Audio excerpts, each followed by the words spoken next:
Welcome to Road to Stage episode 15. Today I'm just going to go over 3 of the main questions that I've been getting from the majority of my followers during this whole prep, which are my diet, my supplements, and my ab routine. I'm super hungry right now, so I'm going to start with breakfast. So this right here has been my breakfast for the past however long this prep has been, about 60 days, and I'm still not tired of it. It's insane. I've been having about 4 or 5 eggs every morning with Multimeal with added protein. And I'll be going over my supplements here in a little bit. 5 of these bad boys right here. A little bit of cheese. And I season my eggs with Kinder's Buttery Steakhouse rub. 2 cups of water. 1/4 cup of Multimeal. And to make sure you stir it as you pour it in. What I add to the Multimeal is salt, a little bit of honey, stir that up a little bit. And then the most important part is the Blue Star Nutraceuticals Vanilla Cake Batter Protein. 1 full scoop of this. Stirs in very nicely, doesn't clump or anything. And with the eggs, to spice it up a little bit, I usually use a little bit of Tabasco or Valentina sauce. So there are a few reasons why I choose to eat this pretty much every single day, especially during prep, is because first of all, super affordable, because the Multimeal, you can make like 50 meals with this, 50 servings. And then the eggs, obviously, I mean, they're expensive lately, but you know, eggs in general are very cheap. So it's affordable, it's really healthy. Eggs are a great source of protein. They have a lot of vitamins and nutrients in them. And then the Multimeal, you know, when you add the protein to it, it's a good carb source, including protein when you add the protein to it. So it's just like, in my opinion, the perfect breakfast. Super easy, super affordable, super healthy. It's delicious. So this whole meal right here comes out to only about like $4. Has about 70 grams of protein. And I would say around 700 calories. So low in calories, it makes you really full too. So it's a great thing to have on prep, because with the Multimeal, like, it's just, you know, it's really filling because it has a lot of water in it, but also a lot of carbs. So, you know, it fills you up, but it doesn't have a whole lot of calories. And then when you add the protein to it, it's very satiating. So it's really helpful. So believe it or not, lately what I've been doing is my first meal is at 11 a.m., mostly because I have like no appetite early in the morning. So I just drink a bunch of water. So then I have my first meal at 11, and I just have like little snacks throughout the day, like Rice Krispies and like low calorie snacks. And then after my workout would be my second meal. So I literally only eat 2 meals a day right now. And I don't think a lot of people can do this. It's mostly just because I have a really small stomach and I have really no appetite. So my body naturally likes to be lean. So I wouldn't recommend this for everybody, but you know, it works really well. But for my last meal of the day after my workout, I usually actually just go to a restaurant and just choose like the healthier option for food. So basically I avoid all fried food, because fried food is packed with calories. If you can go for a grilled option, like if I go to Buffalo with my wife Janelle, she would, you know, usually want to get the normal wings that are fried. They actually have like a naked wing option, which is just a grilled chicken pretty much, and you can, you know, dip it in like the sauces, because those tend to be more low calorie. But make sure you don't, you know, use it with ranch or anything like that. You know, every restaurant has some healthy options, which tend to be tasty, just as tasty, you know, as, you know, the original from that place. So if I go to Chick-fil-A, for example, they have the fried chicken sandwich. They also have a really good grilled chicken sandwich. So just do the grilled chicken deluxe sandwich. So stuff like that, you know, just healthier options, and it's been making a huge difference.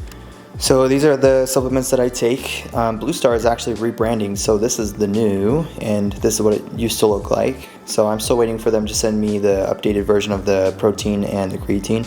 But I like the new design. It has like a, you know, a colored lid, a lot simpler, kind of like more of a sleek design. I love it. It's definitely a lot easier to read. But the first thing I'll go over is their pre-workout. I take this pretty much every day. My favorite flavor is grape. Something that is unique about this is it doesn't have any beta-alanine, so you're not going to feel itchy when you take it. And this is Joint Armor, which it just helps protect your joints. It's something that I take daily as well, about 3 capsules. Creatine, we all know about creatine. It's just really helpful for performance and recovery. And then the protein, IsoSmooth Vanilla Cake Batter, is the absolute best flavor of protein that I've ever had that I add to my multi-meal pretty much every single morning. It is absolutely delicious. It goes with recipes as well, so if you want to put it in a bake recipe, or if you want to put it in a multi-meal or protein shake, perfect. And you can even just put it with water or milk in a shaker cup and it's still delicious. So I am sponsored by Blue Star. You can use my code JasonB10 to get a discount. They, in my opinion, have the best quality supplements. They're not cheap. They're kind of more on the expensive end when you look at supplements, but there's a reason why it's more expensive, is because it is the best quality. So I don't train abs as often as you might think. I usually only do like one ab workout every 2 weeks at the gym. But today I'll show you guys, like, if I were to do a workout, an ab workout, what I typically would do. But to be honest, it all comes down to overall body fat percentage, body fat distribution. So like, if for example, genetically, some people just tend to store more fat in their abdomen. Luckily for me, I don't store as much fat in my abdomen. I think most of it usually goes kind of more to my legs, luckily. But obviously it really comes down to diet and the amount of body fat that you have specifically in your abdomen. But overall, if you're trying to get leaner, just work on eating less calories over a long period of time. Typically for males, if you're around 15% body fat, you're going to start seeing your abs. I would say at around 10 to 12%, your obliques are going to start showing. Once you get below 10%, then you're going to start seeing like striations kind of in your obliques. You're going to start seeing a lot more detail. And once you get down to 5%, that's when you start seeing like more of like the vascularity going up the abdomen. It gets pretty insane once you start getting in the single digit body fat percentage range. I'd say right now I'm around 7% body fat. Honestly, it's definitely a combination of everything. So you want to have lower body fat, but also it is important to train your abs, because overall development, if you want to showcase your abs well and you want them to look good, they're similar to every other muscle group. So if you develop them, then they would obviously start to have kind of more of that 3D look. But for me, what I usually do is I actually just practice flexing in general. And that in itself is actually an ab workout. Just when you're flexing for pictures and flexing for videos and posing and stuff, just posing in general is an ab workout in itself. But developing your abs is also important. So I do train my abs so I'm going to show you guys my favorite ab exercises and what I would recommend when it comes to training abs. So for my typical ab circuit, what I would recommend is starting with just normal abdominal crunches. Learning how to do a crunch is actually more complicated than some people might think. What you got to focus on is completely blowing out all of your air before you start the motion. When all of the air is out of your lungs, you just do the crunch and focus on just flexing the abs. A lot of people like to use a lot of momentum. They like throw their body up, and it uses like a lot of hip flexor. So really all you have to focus on is just contracting the abs.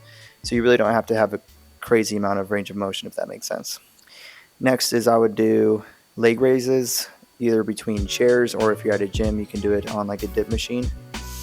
And same thing, same concept, focus on blowing out all of your air before each rep, making sure all the air is out of your lungs, and then contracting the abs. The leg lifts really help get the lower abs, and then the crunches help kind of with the upper region, kind of next to your chest. And then finally, I would transition between planks and side planks. Side planks get the obliques, and then normal planks get the rectus abdominis. So transition between all of these exercises, I would recommend doing about 15 to 20 reps per exercise, and do about 3 to 4 circuits. So each exercise 4 times total. And also, if you want to change up, if you want to get your obliques more, what you can focus on is the knee raises. Try twisting your knees outward, and then so you can focus more on the obliques, because obliques really help with the full package of the abdomen. So when you showcase your abs, if you don't have very well developed obliques, then it just doesn't flow very well with your physique. So I recommend making sure you develop every portion of the abdomen. And then another important part is also just practice flexing. So everyone flexes differently. I have a video about how I flex my abs. so you guys can check that out. But that's how I do it. So that's all I got for today's video. It's pretty simple, but I also think it's pretty informative because a lot of people ask questions about diet, ab workouts, supplements, all that stuff. So I'll just refer everyone who asked those questions to this video. Appreciate you guys watching, especially if you've gotten to this point. If you watched the whole video, make sure you subscribe and like the video too. And we'll see you in the next one.